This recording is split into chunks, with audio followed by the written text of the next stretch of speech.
In the spring of 1952, something extraordinary happens. UFO sightings go off the charts. For years, the U.S. government has told the post-war public that UFOs do not exist. But secretly, U.S. Air Force commanders are divided. Some Air Force personnel believe the sightings are explainable atmospheric phenomena. But others wonder if we have been visited by a more technologically advanced alien civilization. Join us as we investigate the 1952 UFO wave, a spike in sightings so extreme that the U.S. government is forced to confront the UFO phenomenon head-on. A global effort has begun. Secret files hidden from the public for decades, detailing every UFO account, are now available to the public. We are about to uncover the truth behind these classified documents. Find out what the government doesn't want you to know. Unsealed. Alien Files. Exposing the biggest secret on planet Earth. July 29, 1952. Major General John Samford, the Director of Intelligence for the U.S. Air Force, holds the largest press conference since World War II. The reason? I am here to discuss the so-called flying saucers. The Air Force interest in this problem has been due to our feeling of an obligation to identify and analyze to the best of our ability anything in the air that may have the possibility of threat or menace to the United States. Throughout the spring and summer of 1952, there are more reported UFO sightings in the U.S. than at any other time in history. The public knows it, and Samford tries to calm their nerves. Of this great mass of reports, we have been able adequately to explain the great bulk of them. But what about the hundreds of UFO sightings that radar and eyewitnesses cannot explain? To understand, arguably, the most unique year in modern UFO history, we must go back to the beginning. 1952 begins with fewer than one reported UFO sighting per day.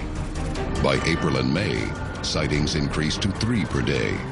Then in June, the rate of reported sightings doubles, and they have yet to peak. This was orders of magnitude beyond anything that the American military had seen before. It took the UFO phenomenon to a completely new level. From July 22nd to July 29th, UFO sightings spiked to 27 per day. The sighting spike is considerable. So you have to ask what exactly was going on in the nation. The Air Force is gravely concerned. Their job is to patrol the skies, but something is happening that they cannot explain. Unsealed case file. The Hawaii sighting. March 1952. Navy Secretary Dan Kimball and Admiral Radford are flying in separate planes over Guam en route to Hawaii. During the course of this flight, Kimball and Radford looked out the window and saw an unidentified flying object that they couldn't explain. As they watched this object, they said it streaked across the sky. Air Force insider and co-founder of the National Investigations Committee on Aerial Phenomena, Major Donald Kehoe, reports Kimball as saying, "The object circled us twice and then took off, heading east." There was another Navy plane behind us, with Admiral Arthur Radford on board. Kimball reports, in almost no time, Radford's chief pilot called back. The UFOs were now circling their plane. They estimated it actually covered a distance of about 50 miles in less than 2 minutes. The UFO eventually took off and disappeared and was no longer in sight. When he inquires about the status of the investigation, he receives a surprising response. He was actually denied access. The Air Force said that they could not disclose to the eyewitness what the status was of the case. 1 month later, on April 29th, 1952, history is made. Unsealed case file, AFL 200-5. Air Force Letter 200-5 is a landmark Air Force directive stating that all UFO reports must be wired immediately to Air Technical Intelligence Command, the home of Project Blue Book. It talked about the urgent need to use electronic means of reporting, really within a day. But secondly, not to talk about these things to the media and to the public. So right from the outset, what we have is this veil of secrecy surrounding military encounters with UFOs. AFL 200-5 authorizes Project Blue Book to investigate UFO sightings made by Air Force personnel without the need of going through any chain of command. This all-access pass is highly unusual and underscores the urgency of the situation. Coming up, we investigate the most compelling visual evidence of UFOs in the early 1950s. Footage still controversial to this day. This is Unsealed, Alien Files. Welcome back to Unsealed Alien Files. In the spring of 1952, the United States Air Force responds to mounting UFO sightings across the country by giving Project Blue Book unprecedented access to investigate UFOs.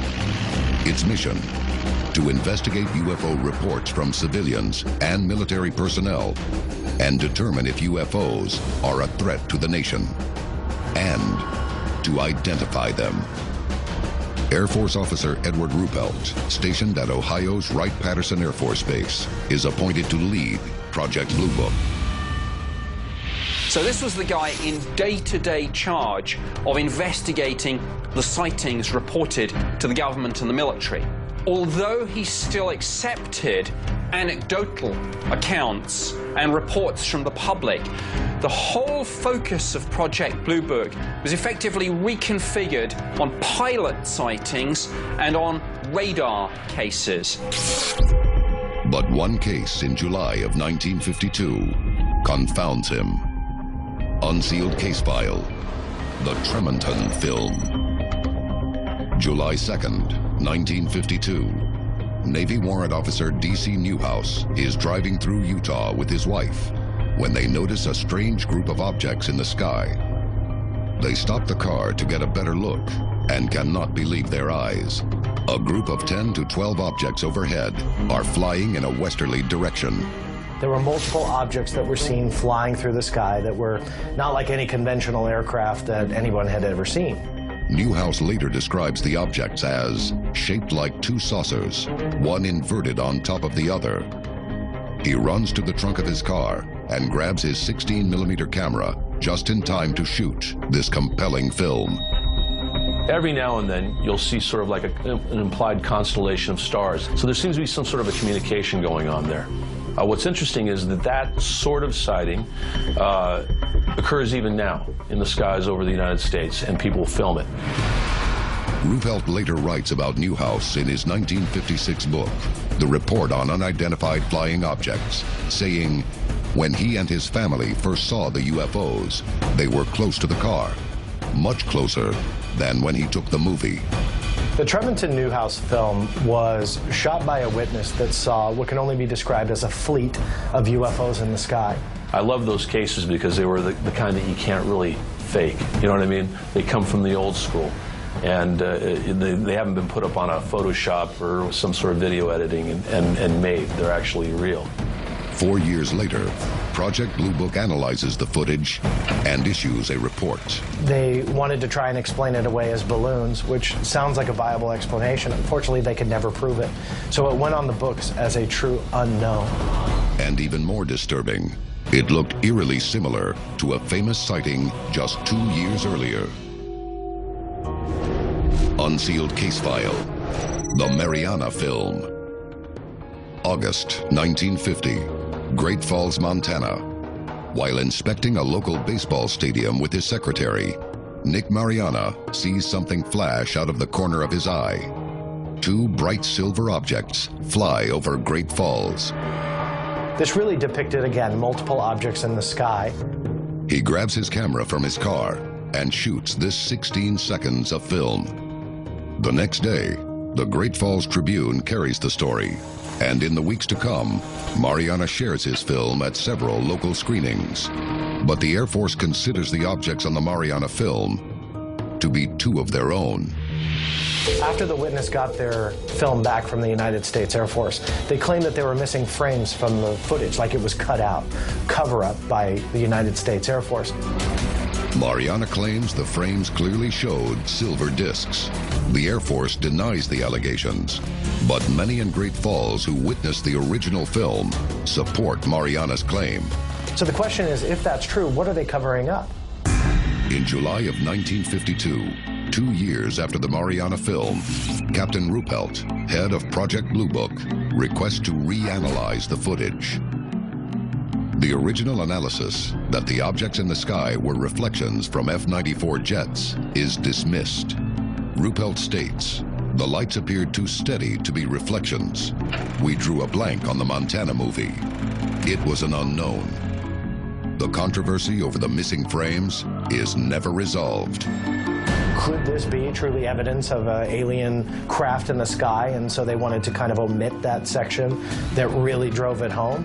Or was this top secret technology that the Air Force didn't want this guy to have and said, well, you can't really discern it here, but you can through frames 10 through whatever, and snip that out? Coming up, UFOs invade the capital of the United States, and the Air Force is powerless to stop them. This is Unsealed, Alien Files. Welcome back to Unsealed, Alien Files. By early July 1952, UFO sightings dramatically increase across North America, forcing the U.S. Air Force to make UFO investigation a top priority. But nothing could prepare them for what occurs over the most heavily guarded airspace in the world, the nation's capital. Unsealed case file, the Washington, D.C. flap. On July 19, 1952, an air traffic controller at Washington National Airport picks up 7 objects on radar. He later describes them as completely radical compared to ordinary aircraft. Headlines the next day read, "Saucers swarm the Capitol." On July 26th, a national airlines flight reports more UFOs. Andrews Air Force Base tracks them on radar. Witnesses describe the lights as traveling faster than any shooting star. By July 29th, the Air Force issues an unprecedented shoot-down order. The Washington Post writes, no pilot has been able to get close enough to take a shot, as the objects are outflying the jets by 1,000 miles an hour. But exactly what is in the skies above Washington, D.C.? There's something in our skies. It's faster than us. It's more maneuverable than us. We track them on radar. We send our pilots up to try and intercept them, and yet they give us the slip. What's going on in our skies? Are these UFOs interplanetary ships from outer space? Or is there another explanation? With dozens of witnesses and radar evidence, the Air Force must calm an uneasy public. July 29th, 1952, General John Samford, Director of Air Force Intelligence, holds a press conference.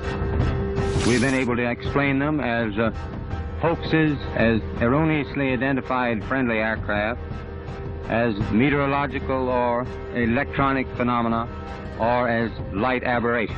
One of the explanations that was put forward for this by the Air Force was that this was caused by a temperature inversion. But many in the UFO and scientific communities are unable to believe the explanation. It is this group of observations that we now are attempting to resolve. After Samford speaks, Major Donald Kehoe takes the microphone, and what he says is shocking. With all due respect to the Air Force, I believe that some of them will prove to be of interplanetary origin. Just how much did the government know, and how far were they willing to go to keep it from the public? Unsealed case file, the Robertson Panel. January 1953. After experiencing an unprecedented surge in UFO sightings, the CIA convenes the Robertson Panel. The Robertson Panel was a group of scientists, radar experts, nuclear physicists, people that were brought together by the CIA to try and figure out how to deal with the UFO problem. The head of Project Blue Book, Captain Ruppelt, presents cases with the most compelling evidence. Among them, the Tremonton and Mariana films. But Ruppelt quickly realizes the panel has already come to their own conclusions.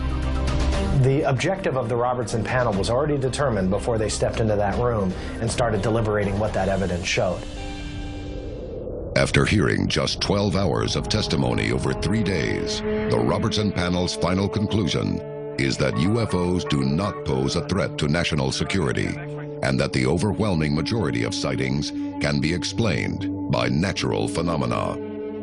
Many experts now look at the documents and say, well, they really weren't doing their job as true investigators. They were collecting these reports, analyzing them, and pretty much dismissing them one at a time. Weather balloon here, swamp gas there, the planet Venus over here. And they were just completely dismissing anything that came in. Years later, the secretary of the Robertson Panel, CIA operative Frederick Durant, reveals that the Robertson Panel was not tasked with investigating evidence, but with, quote, establishing a protocol for debunking UFO sighting claims. If you've got a case with a really obvious conventional explanation, publicize those cases, and don't, whatever you do, publicize the unknowns. This is the strongest evidence that Project Blue Book and the 12,000 plus cases that they investigated is not necessarily an investigation, but rather an explanation. And the Robertson Panel absolutely proves that. Coming up, what Ruppelt secretly tells Air Defense Command just 2 weeks after the Robertson Panel would have shocked the nation.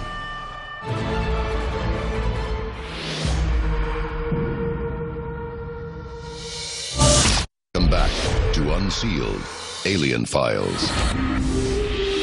The time to act is now. Tell us your story.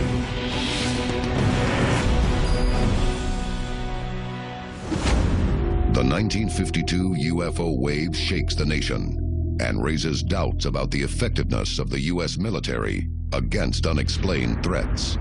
But the U.S. government denies that the phenomena even exists. It is inconceivable to me, as somebody who served in the Ministry of Defense for 21 years, that one could receive credible reports and then dismiss them without some form of proper scientific investigation. Captain Edward Ruppelt, the head of Project Blue Book, is asked to brief Air Defense Command.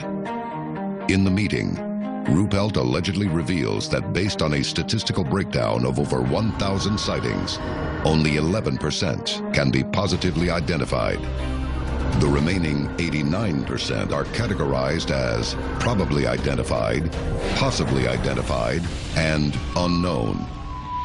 It doesn't matter what these things are. We need to calm the public down because the real threat could be society itself.